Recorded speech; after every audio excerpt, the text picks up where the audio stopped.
So, as an in-house SEO, you spend your time very differently than someone who's a consultant. Sure. How would you kind of evaluate in a pie chart where you're spending your time? Yep.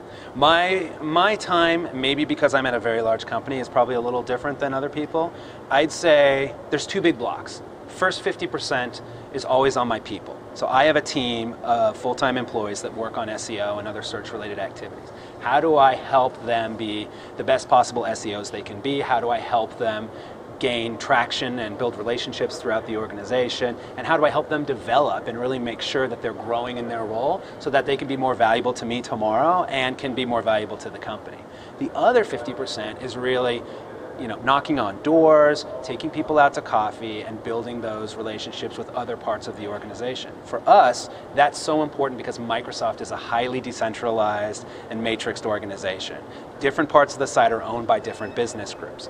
Windows owns Windows.com, Office owns Office.com. Trying to get them all to do what we want takes a lot of time. And if you build the relationships up front, the results will come on the back end. Don't try to put your process in place if you don't have the relationship to see it through.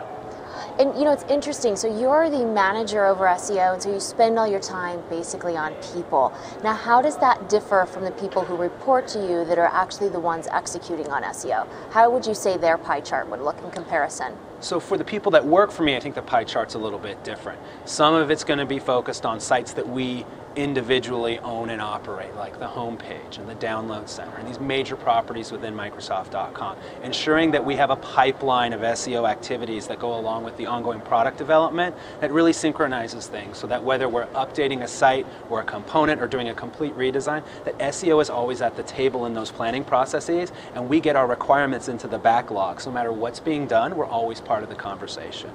Then there's the overall innovation framework, bringing the SEO folks from across the company, whether they just touch it or it's their full-time job, together to really have conversations about how we lift one another up. We call that raising SEO IQ within Microsoft, and it's a tremendously important role that we have within our group.